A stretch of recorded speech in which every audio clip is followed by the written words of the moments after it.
Education Minister of India, Sri Ramesh Pokhriyal Nishank ji, Honorable Minister of State Education, Sri Sanjay Dhotre ji, the Education Secretary, Sri Amit Khare, Deans, faculty members, staff members, invited dignitaries, all other stakeholders of IIT Ropar, members of the press, ladies and gentlemen, and my dear students. This is a red letter day in the history of IIT Ropar. We have been waiting for 12 years for this day, when our campus is not only built, but it is dedicated to the nation. It may be just a coincidence, but I think it is a significant coincidence that this is taking place on a day on which Durga Puja starts. As you know, Durga Puja symbolizes the triumph of good over evil.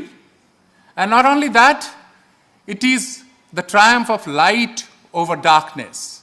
And what can be more connected to light than education? So, it is very significant that on this auspicious day, IIT Ropar's permanent campus is being inaugurated. But then, why are we so excited about the inauguration of the campus? Friends, just think of certain names: Nalanda, Takshashila, Vikramshila. What does come to your mind? What comes to your mind are few great educational institutions with hundreds, even thousands of years of legacy. So, just like the seat of an education talks about the contribution of that educational system to the world, I am absolutely sure that today is a day on which we are starting a tradition at IIT Ropar, which will not only be enlightening this country, this nation, but also the whole world for centuries, maybe millenniums to come. In fact, when you enter this campus, right in the beginning, you will see it in the video after my lecture, that we have erected the pillars which shows the inscription of Indus Valley, Gupta and Shaka times, because Ropar was a city which was a part of Indus Valley, Gupta, Shaka, and all other civilizations of this region. And so, on the base of that great heritage, we are building an institution, a temple of modern Indian education. Now, when we were building this campus, two things we had to keep in mind. We had to build it fast, because towards the beginning we were a little late. But my dear friends, the pace at which we have built this campus is amazing. We started just 5.5 years back, and today it's a sprawling campus, completely operational. We have built it in 5.5 years up to this level. It's the most,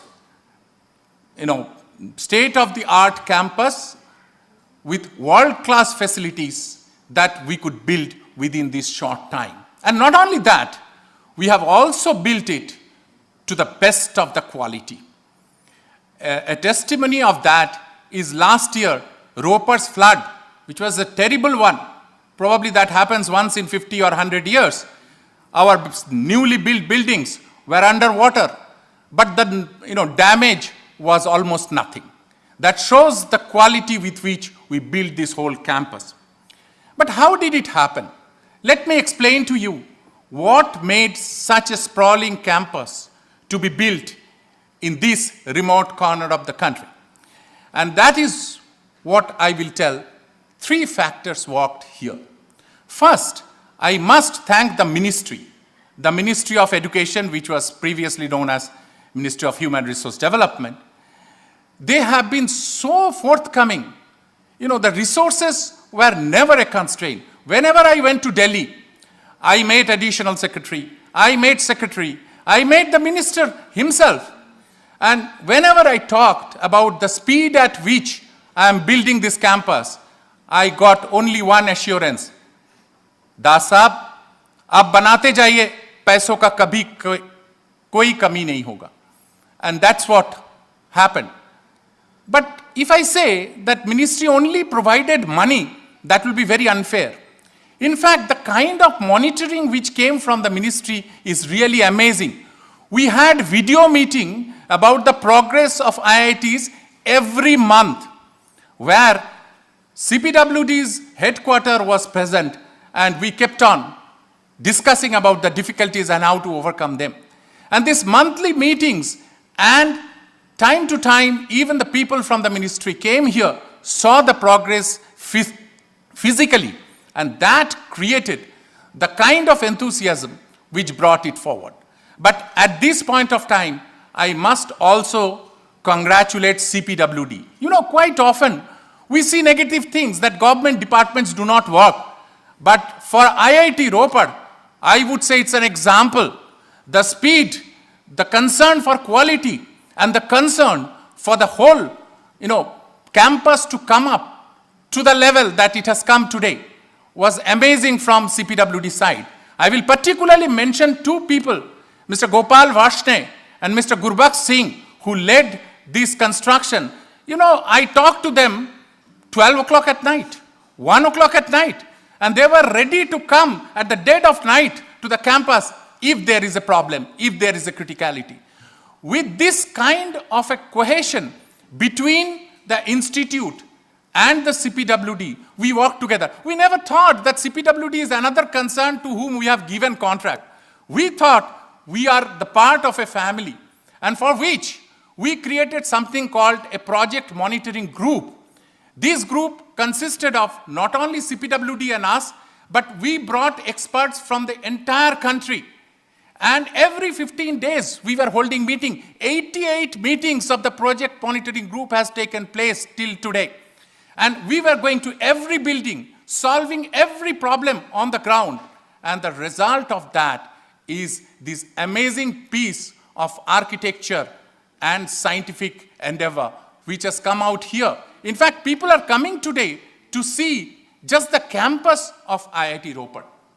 But my dear friend, did we just build a campus? Did we just build few buildings? No, sir. We built an institute. And it is evident from two things. One is the growth, another is the quality of the institute. If you want to look at the growth, 5 years back, we were 600 odd students. Today, we are 2,400 students. 5 years back, we were 60 odd faculty members. Today, we are 180 faculty members. 5 years back, we had only 3 undergraduate courses running. Today, 7 undergraduate courses running. And not only that, 5 years back, we had 1 engineering postgraduate course. Today, we are running 11 engineering postgraduate course. This tremendous growth which has taken place during this time is a testimony that we didn't build only a campus, but we built an institution. But my dear friends, did we just expand in number? No, that's also not true. We excelled in quality, and a testimony of that is our ranking. International ranking, in Times Higher Education ranking, we are just behind IISc Bangalore, the second in the country.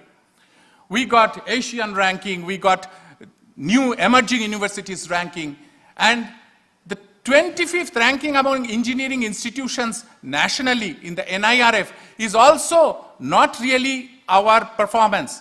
In fact, because we expanded very fast in the last 5 years, our results are yet to come. And I am telling you, I am promising you, 3-4 years from now, IIT Ropar will be one of the first 6 or 7 institutes of the country, because our results have just started coming, which I can see. So my dear friends, we are building an institute. How did you do that? What was the secret of this tremendous success of IIT Ropar in recent times? It's just one. 5 years back, we decided to set a strategic plan for IIT Ropar. With the help of an IIM, we set this strategic plan. And what were the key points of this plan? Those are our missions. Contribution to knowledge, contribution to society, and contribution to the nation. What does it mean? Are these just jargons? No, not at all. Contribution to knowledge means we told to ourselves, we don't want to see how many papers are published from here. We want to see what quality of the papers are published. And the testimony of that, the proof of that, in Times Higher Education, when they considered citations of the paper, that is quality of education, IIT Ropar came out #1, my dear friend, not in the country, but in the world. We got 100 out of 100 in citations. No other institutions got it. And so, we considered that quality and the impact of research is more important than the volume of research which is done, which is the first point, which is contribution to knowledge. Then comes contribution to society. You see, in IIT Ropar probably is the only institute in which we introduced a new curriculum in which the students of second year, for one full year, they have to do one subject, one project, which they cannot do here. They have to go out, they have to go to the village. They have to understand the problems of the people, come back and try to solve them. Whether they can solve or not, we want to create those citizens who will be concerned about the problems of this country. We want to create citizens, engineers, technologists who will not look for a job in New York, who will be looking to do something for the nation.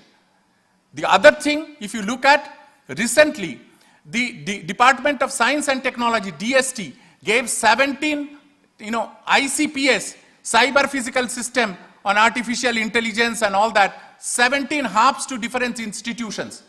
IIT Ropar also got one hub, 110 crores of rupees. But what is important, IIT Ropar didn't get it for any other cyber physical system, but we wanted a cyber physical system for agriculture and water. We want to help the farmers of Punjab, farmers of Haryana, farmers of Himachal, so that, we can go towards the modern farming regimes. So this is what is a testimony that our second thing, that contribution to the society is fulfilled. Finally, contribution to the nation. IIT Ropar, directly connected to the defense. We have run courses, artificial intelligence courses for defense.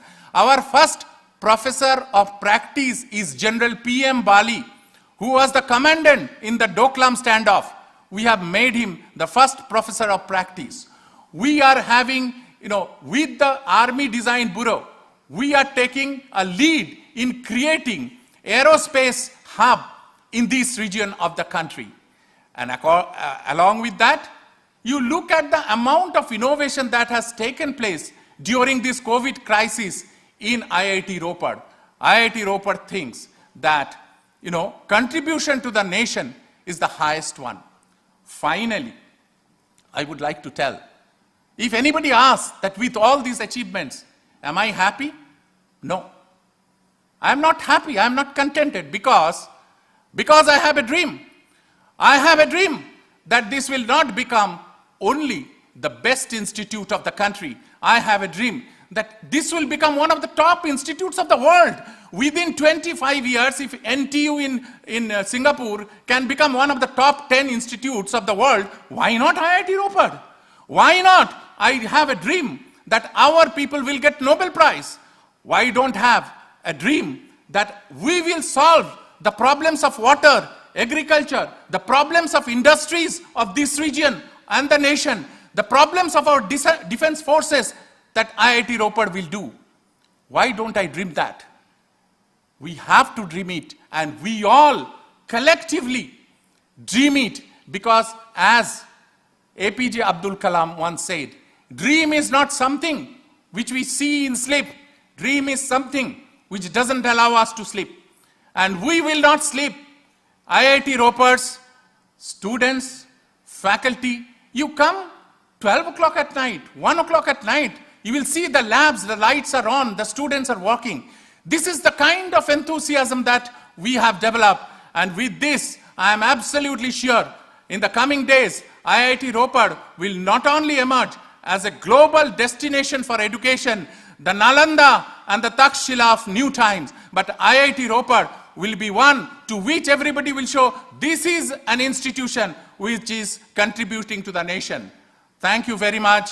Bande Mataram, Jai Hind, Bharat Mata Ki Jai.